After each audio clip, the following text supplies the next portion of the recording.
Hola, les habla su profesor Isaac Piña y el día de hoy vamos a hablar sobre la raíz cuadrada. Veremos hoy entonces la parte número 1. Los temas principales a abordar respectan a radicación y raíz cuadrada. En primer lugar veremos una contextualización, daremos una definición de radicación, las partes de una raíz, los signos de las raíces y veremos los exponentes fraccionarios. Para entrar en contexto, recordemos que en clases anteriores se han visto operaciones como pueden ser suma, resta, entre otras, y para cada una de ellas se puede observar que hay una operación opuesta, es decir, que realiza el proceso contrario de la otra.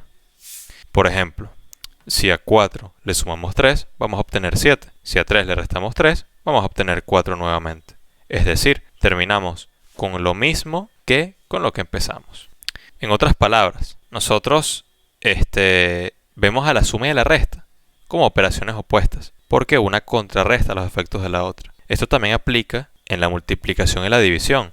Si multiplicamos 9 por 2 vamos a obtener 18. Si dividimos 18 entre 2, volvemos al punto inicial, es decir, obtenemos 9. Entonces, nos vamos a preguntar, ¿qué sucede con la potenciación? ¿Existe alguna operación inversa a la potenciación? La respuesta es que sí, y se conoce como radicación. La radicación no es más que una operación, en la cual a partir de dos números, que son el índice y la cantidad subradical, podemos encontrar un tercer valor denominado raíz. Esta operación la representamos de la siguiente forma. Acá podemos observar la expresión radical, acá se observa al producto de esta operación u expresión, que es la raíz. Entonces, la raíz enésima de A va a ser igual a B.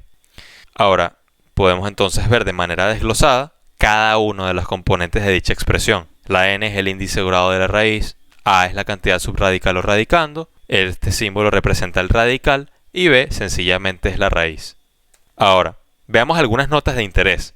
Por ejemplo, si el índice del radical es 2, a la raíz se le puede denominar raíz cuadrada y el índice no se escribe. Por lo tanto, raíz segunda de 2 es igual a raíz de 2 o raíz cuadrada de 2. Si el índice del radical es 3, se le conoce como raíz cúbica. Si el índice es mayor que 3, se emplea la notación enésima.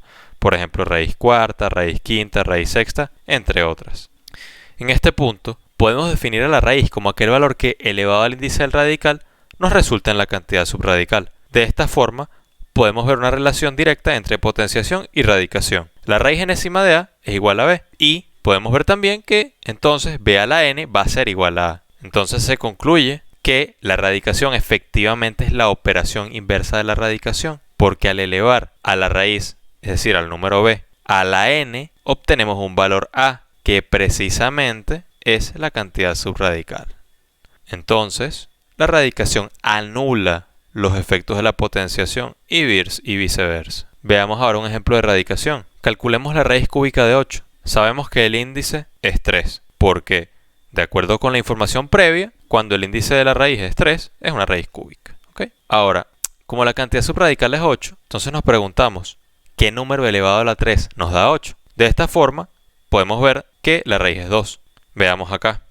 Raíz cúbica de 8 es igual a 2, porque 2 a la 3 es 2 por 2 por 2 es igual a 8.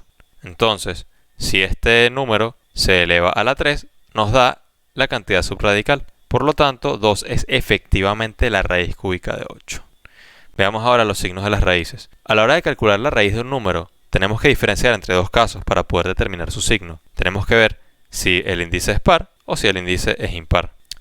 Para estudiar el comportamiento de los índices pares, sencillamente hay que refrescar qué sucede cuando el exponente de una potencia es par. Por ejemplo, si elevamos 2 a la 4, vamos a obtener 2 a la 4, que es 2 por 2 por 2 por 2, que eso nos da 16. Ahora, ¿qué pasa cuando elevamos menos 2 a la 4? Bueno, en este caso, lo que se obtiene va a ser menos 2 por menos 2 por menos 2 por menos 2, que nuevamente da 16. Entonces, como podemos ver, en el caso anterior, teniendo bases de signos opuestos, logramos el mismo resultado cuando elevamos la cantidad a una potencia de índice par. Entonces, nos podemos preguntar, ¿qué resultado debo tomar cuando calcule la raíz cuarta de 16? Bueno, como ambas respuestas, tanto 2 como menos 2 son correctas, tenemos que tomar en cuenta ambas respuestas. Y para expresar este tipo de respuestas, se utiliza el símbolo más menos, de la siguiente forma. Raíz cuarta de 16 es igual a más o menos 2. Lo que permite este signo es abreviar, digamos, la posibilidad de que el valor sea positivo o negativo. Otro factor que hay que tomar en cuenta es cuando el índice es par. O sea, hay que ver si la cantidad subradical es negativa. ¿Ok? Si la cantidad subradical es negativa y el índice de la raíz es par, vamos a observar mediante análisis que no existe una solución para dicha raíz, al menos no en el conjunto real. Por lo tanto, se emplea este símbolo para indicar que no existe. Por ejemplo, la raíz sexta de menos 64 no existe, no está definida en el conjunto real. Veamos ahora los índices impares. Aplicando el mismo análisis que para índices pares, vemos que si un número negativo es elevado a un exponente impar, siempre vamos a obtener un número negativo. Dicho esto, entonces el signo de la raíz va a ser igual al de la cantidad subradical, como ocurre en el caso de raíz cúbica de 27 que da 3 y raíz cúbica de menos 27 que da menos 3. En este caso tenemos que la única diferencia entre las cantidades subradicales es el signo, y esto se traduce en que en los resultados hayan signos opuestos. Resumiendo el tema de los signos de las raíces, cuando el índice del radical es par y la cantidad subradical es positiva, se va a generar dos raíces, la positiva y la negativa, que se representan con el símbolo más menos. Cuando el índice del radical es par y la cantidad subradical es negativa, no existe una raíz en el conjunto real y se representa con el símbolo no existe, indicado en la lámina. Cuando el índice del radical es impar, se genera una raíz única que presenta el mismo signo que la cantidad subradical. Veamos ahora los exponentes fraccionarios. Otra forma de representar la expresión radical es mediante exponentes fraccionarios. La manera de conseguirlos es tomando a la potencia de la cantidad subradical, o mejor dicho, al exponente de la cantidad subradical y dividiéndolo entre el índice de la raíz. Esta alternativa nos provee un mecanismo para simplificar el cálculo de raíces. Por ejemplo, veamos este caso. La raíz cúbica de 27 se puede analizar también como la raíz cúbica de 3 a la 3. Empleando lo previamente discutido, se expresa como un exponente fraccionario y esto nos da 3 a la 3 entre 3. 3 entre 3 es 1, por lo tanto, tenemos 3 a la 1, que es 3. Y tal como se había obtenido en un escenario anterior, nuevamente la raíz cúbica de 27 nos da 3. Esto no solo es válido para números donde el exponente resulta en una división unitaria, sino que también permite simplificar valores de índice y del exponente. Por ejemplo, raíz cuarta de 64. 64 es 2 a la 6. Aplicando exponente fraccionario, vemos que esto puede escribirse como 2 a la 6 cuartos. 6 cuartos se puede simplificar en 3 medios y deshaciendo el exponente fraccionario, vemos que tenemos la raíz cuadrada de 2 al cubo, que se traduce en raíz cuadrada de 8.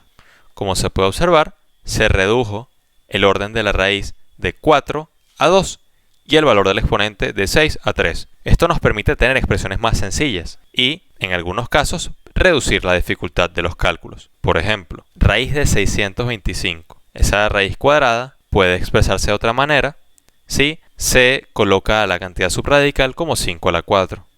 Sabemos que esto es una raíz cuadrada y aplicando un exponente fraccionario vemos que puede expresarse como 5 a la 4 medios. 4 entre 2 es 2, por lo tanto, el resultado de la raíz de 625, al menos la raíz cuadrada, va a ser 25. En este caso, logramos pasar de una raíz a un número entero, con el que sencillamente es más armonioso trabajar. Esto ha sido todo por el día de hoy. Muchísimas gracias por su atención y hasta la próxima.